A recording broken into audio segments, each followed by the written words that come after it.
quiero ver la que seguramente es la única copia existente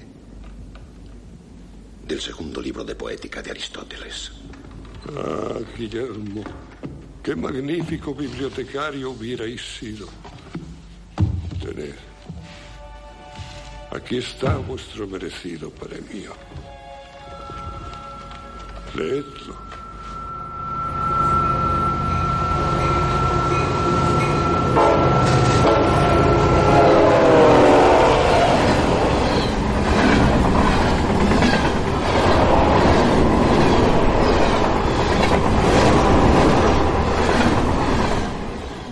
...27 de enero de 1944...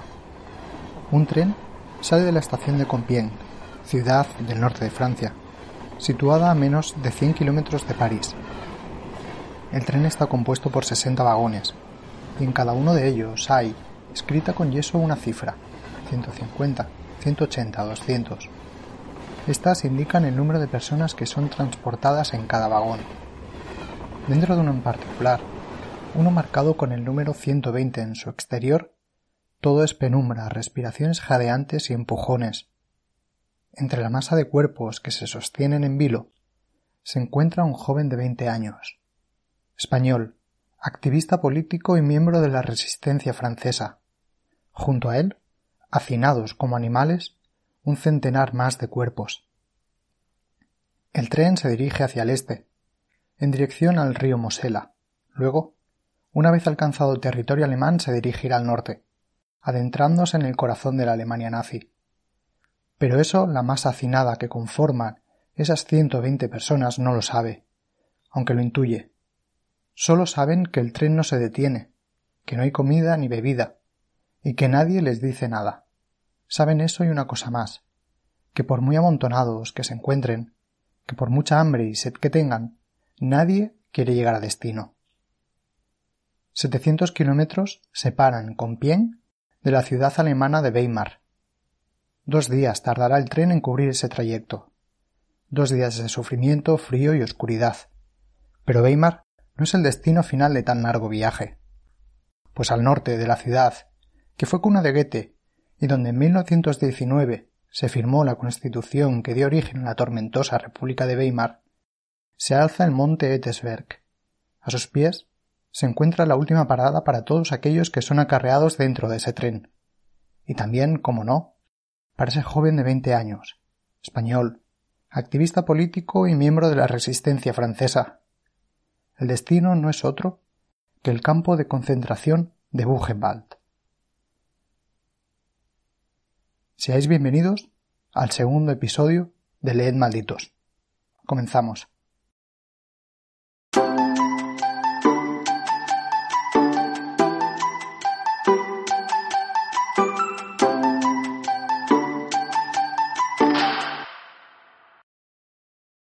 El campo de concentración de Buchenwald, situado al norte de la ciudad de Weimar, sobre la colina de Etesberg, fue creado en 1933, cuando Hitler llegó al poder, y reformado en julio de 1937.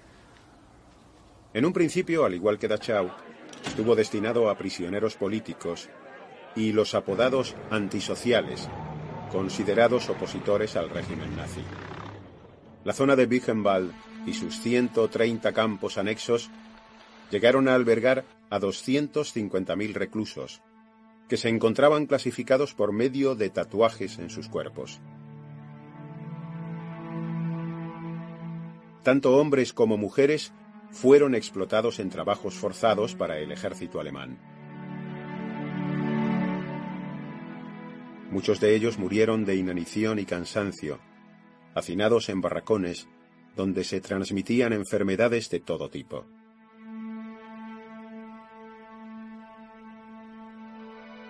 Bajo el terror del despiadado Grupo 55 de las SS, que comandaba el campo, se realizaron todo tipo de experimentos científicos con los presos. Además, al ser la estación de Weimar un lugar de tránsito por donde circulaban los trenes camino de los campos de exterminio, en muchas ocasiones, Buchenwald acabó siendo la estación final para la vida de miles de prisioneros, de paso hacia Auschwitz y Gross-Rosen. Por ello, entró a formar parte de la cadena de campos de la muerte.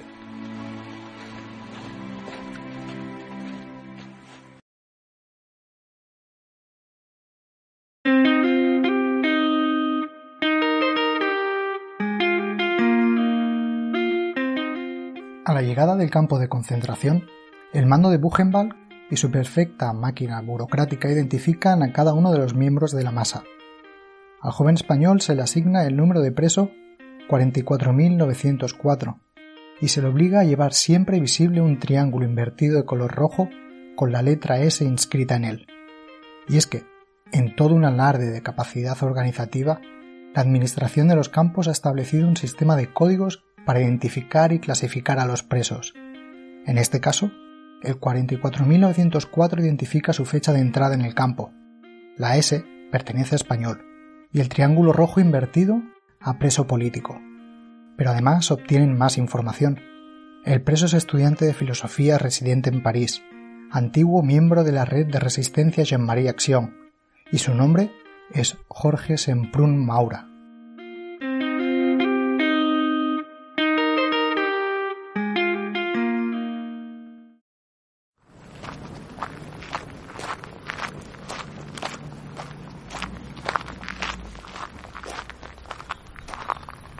Están delante de mí, abriendo los ojos enormemente, y yo me veo de golpe en esa mirada de espanto, en su pavor.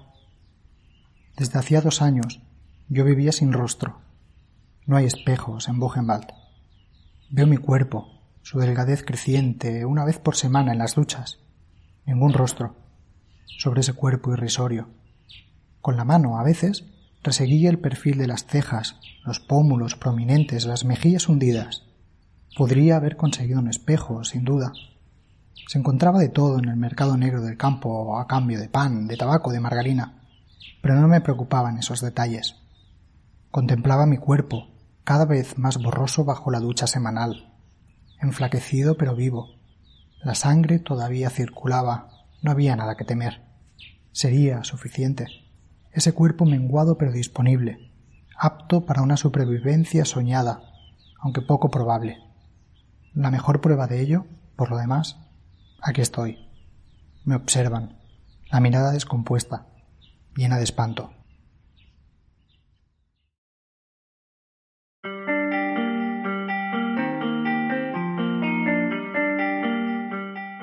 Entre la llegada de Jorge Semprún al campo de concentración y esta escena, en la que se relata el horror de 3 oficiales norteamericanos al toparse con los despojos humanos surgidos de Buchenwald, tendrán que pasar cerca de 2 años, casi 600 días en los que el joven Semprún se ha lanzado a una vivencia muy singular.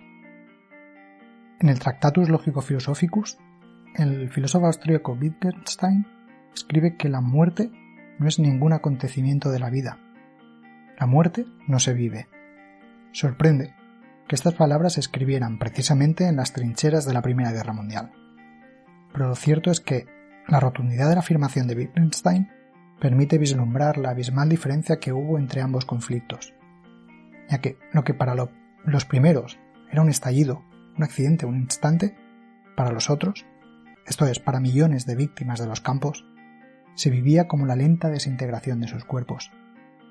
Es más, la muerte era el resultado lógico de un proceso sistematizado, porque como escribiera Grossman, al entrar por primera vez en el infierno de Treblinka, allí en los campos, todo estaba preparado para la muerte.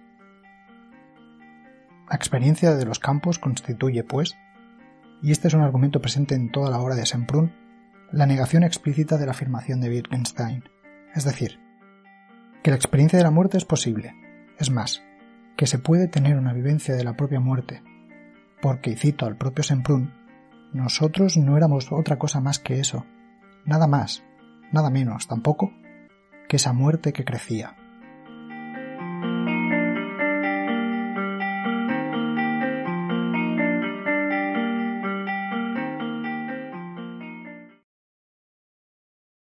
Bueno, yo tenía la intención de escribir algo. Yo quería ser escritor desde niño y claro, quería escribir algo, relatar algo.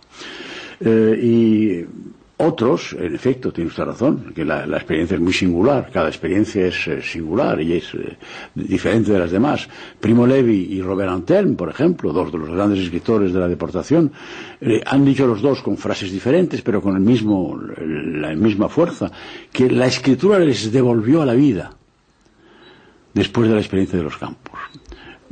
Primo Levi lo dice textualmente, ¿no? El escribir era volver a la vida. Para mí era todo lo contrario. Para mí, cuando yo intenté escribir al volver del campo de Buchenwald a los 22 años, 45, 46, cuando yo intenté escribir un relato que no fuera puro testimonio, puro documento, que fuera un poco más elaborado, pero en fin, eso es otro problema. No volvía a la vida, al contrario, permanecía en la memoria de la muerte, totalmente.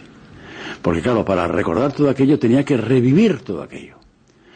Y llegué a la conclusión de que, bueno, hoy han pasado los años y con el sol de Ámsterdam parece un poco difícil, un poco cursi casi decirlo, ¿no? Pero tuve la impresión, o la certeza a veces, de que escribir me conducía al suicidio, ni más ni menos. Que esa experiencia terminaría con el suicidio si continuaba. Entonces decidí, de ahí el título de otro libro muy posterior, ¿no? La escritura o la vida, decidí optar por la vida.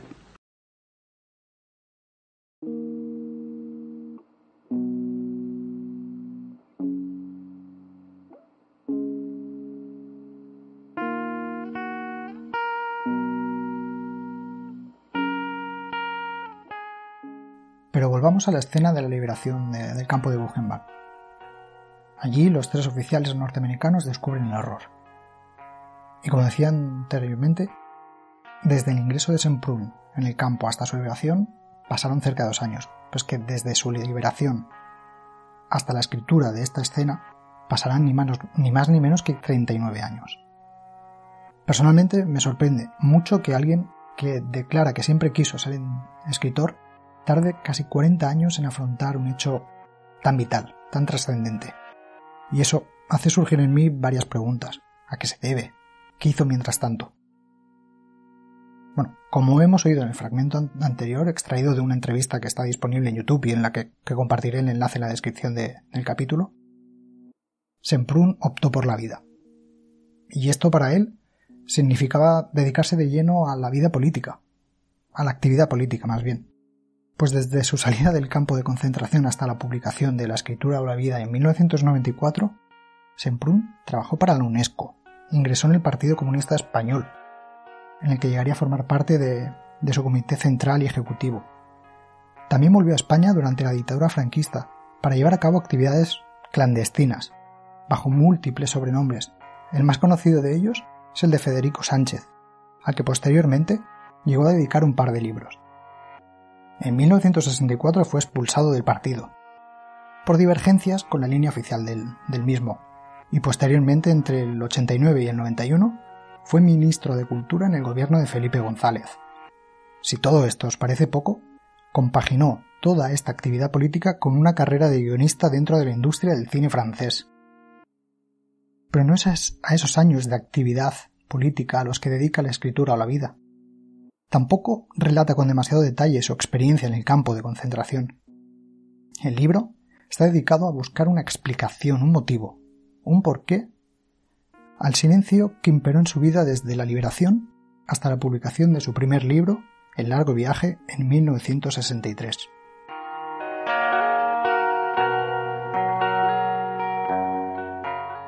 Y poco a poco vamos entrando en materia. Pero antes de adentrarnos aún más en el libro, quisiera lanzar una advertencia, porque quien busque en este libro un testimonio del horror, como el de Primo Levi o Herling Grudzinski, o por otro lado una recreación literaria pero cercana a la experiencia del campo de concentración o del Gulag, y se me viene a la cabeza la obra de Varlam Shalamov, digo que quien busque este tipo de obra seguramente se lleva una decepción. Pero esto no es algo malo, realmente esto es lo que para mí hace tan interesante a la obra de Semprún. Pues libros sobre los campos de concentración los hay a cientos, pero no hay tantos libros que reflexionen sobre cómo, qué y por qué narrar ese horror.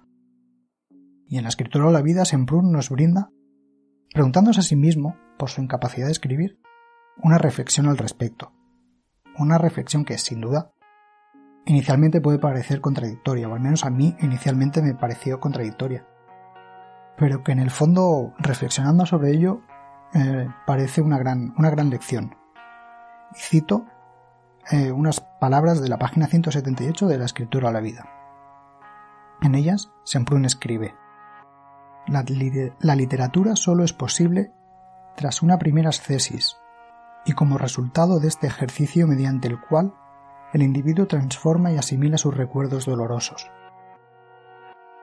Ya he indicado anteriormente que Semprún fue incapaz durante muchos años, hasta 1964 de hecho con la publicación del Largo Viaje, de escribir algo que fuera más que una narración directa de su propia experiencia en el campo.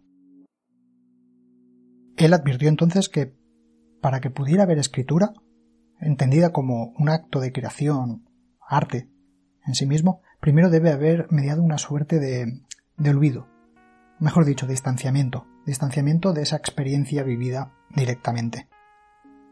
Y aquí me parece interesante volver a Primo Levi, porque cuando se habla de la literatura de los campos de concentración hay que referirse siempre a Primo Levi. Él, en su trilogía de Auschwitz, escribe usando un lenguaje directo y mesurado, el lenguaje del testimonio crudo, pues él es consciente de que actúa como el testigo delante de un juicio.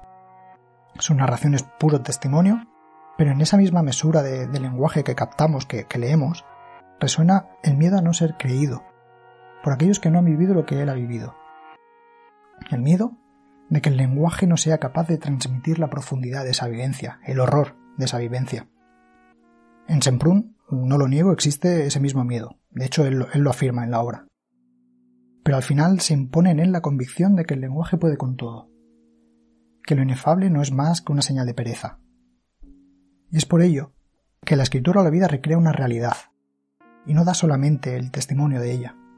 Por eso mismo es una narración más elaborada, compleja literariamente, pero también más artificial, porque mientras Primo Levi describe unos hechos, Semprún crea una alegoría, narra una historia y a su vez reflexiona él mismo sobre el acto de narrar.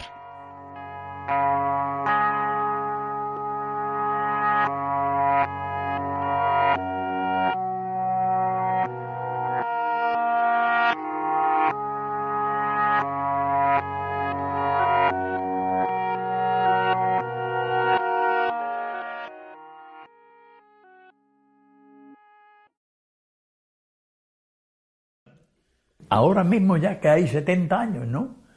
Que ha hecho 70 años ahora, no las puedes olvidar, ¿comprendes? Son cosas, esas son cosas para nosotros los deportados, ¿comprendes? Como dijo Semprún, el día que se muera el último deportado no habrá nadie que hable del olor de la carne asada. Virgilio se refiere a una frase de Jorge Semprún, intelectual español a quien conoció en Buchenwald. Semprún se refería así al olor que desprendían los hornos crematorios, uno de los peores recuerdos del infierno en el campo de concentración.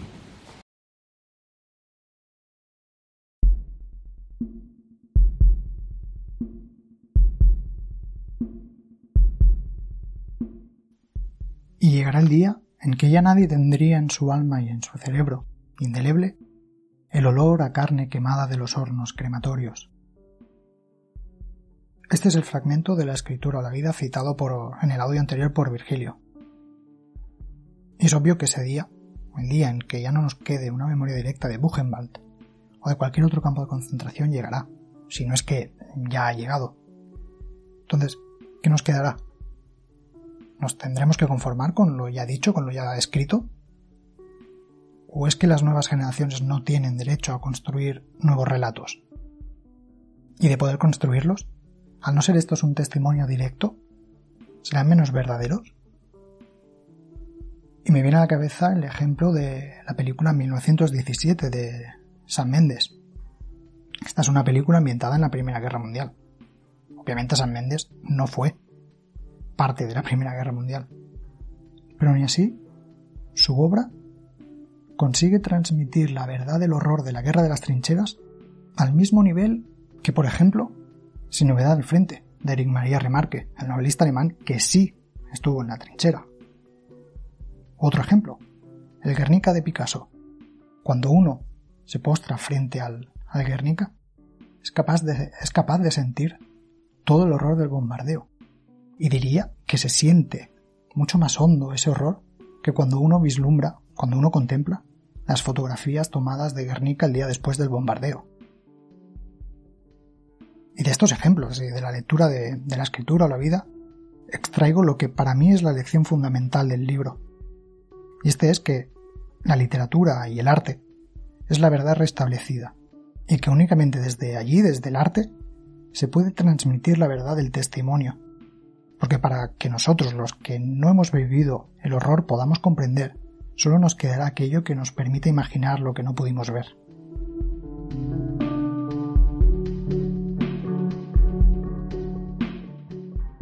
Y hasta aquí el segundo episodio de Leed Malditos. Si os ha gustado, compartidlo. Y seguidme en Twitter en @leed_malditos. Pero sobre todo, leed La escritura o la vida de Jorge Semprún, publicado por Tusquets. Porque como escribiera Antonio Tabucchi, aunque la literatura parece ocuparse solo de fantasías, quizá diga la verdad. Leed, malditos, leed, salvo el segundo libro de la Poética de Aristóteles. Hasta la próxima.